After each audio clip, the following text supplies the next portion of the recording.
ខ្ញុំសូមសំពើថាបើអាចលោកគ្រូអ្នកគ្រូអាចចុះមកពិសោធន៍ស្បែកខ្ញុំមួយឆ្នាំម្ដងក៏បានដែរអូខេកាត់តែមួយ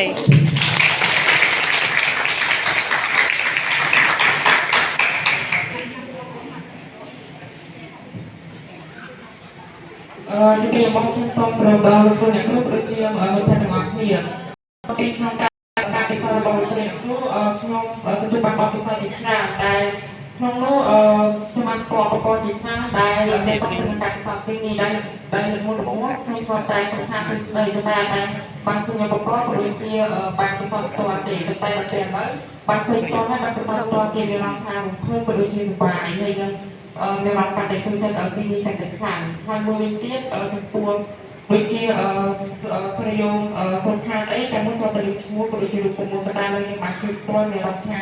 មានសប្បាយហើយវាលើខាងតែហើយសូមពីខ្ញុំទៅ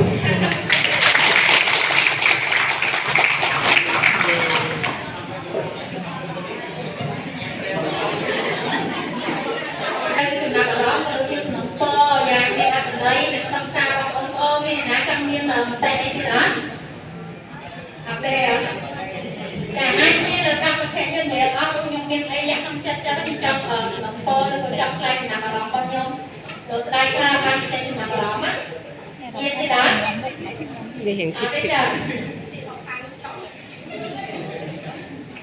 ចាំហ៎មកអត់ទៅទៀតណាចាក់ដៃក្រៅលើទឹកចិត្តអីដល់ទេចឹងភាសាមួយថ្ងៃនេះយើងក៏ហត់លើទាំងអស់គ្នាដែរអញ្ចឹងយោងទៅលើការសំពរបងប្អូនអញ្ចឹងខាងសមាគមគីមីតេតងទៅនឹងការចុះពីរាល់ឆ្នាំអាស្រ័យទៅនឹងការស្នើសុំដែលលោកអ្នកគ្រូនិងលោកនាយកគាត់បានស្នើសុំទៅខាងសមាគមគីមីរបស់យើងដែរក្នុងមួយឆ្នាំខាងសមាគមគីមី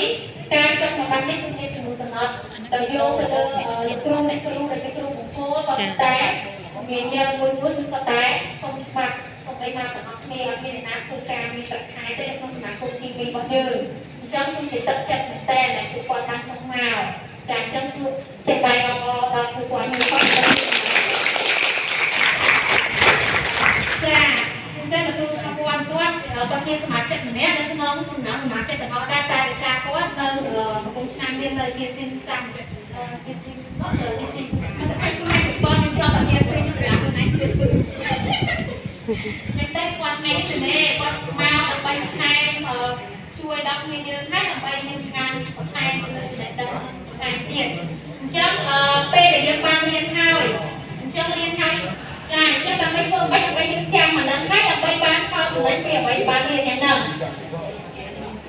ចាយើងយកទៅចែកម្លែកជាមួយមិត្តភ័ក្តិយើងដែលគាត់បានមកចូលរួមនៅថ្ងៃនេះជួយបរិញ្ញាថាអញ្ចឹងអ្វីដែលយើងបានរៀនគឺទៅការហើយយើងចំណេញបានជួយបរិញ្ញាដល់មិត្តភ័ក្តិយើងទៀតបានបងទៀតត្រូវអត់ចាអញ្ចឹងខ្ញុំសូមពរឲ្យអ្វីដែលយើងបានរៀនបានមើលបានត្រេកបញ្ជូននៅក្នុងថ្ងៃនេះយកទៅ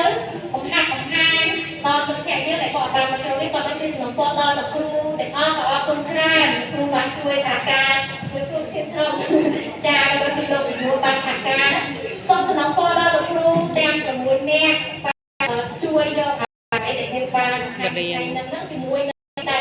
បានស្នើទៅនឹងទៅបង្ហាត់បង្ហាញហើយតាមអាចធ្វើបានប្រាប់ពីរបស់ទៅនឹងសាលណាដែលទៅមេរៀនរបស់យើងនឹងអាចធ្វើបានចា៎បងប្អូនទីចុងក្រោយខ្ញុំតាំងនាម2ទីចុងក្រោយតាំងនាមឲ្យជាអតីតសិស្សនៅនេះនឹងតំណាងឲ្យអ្នក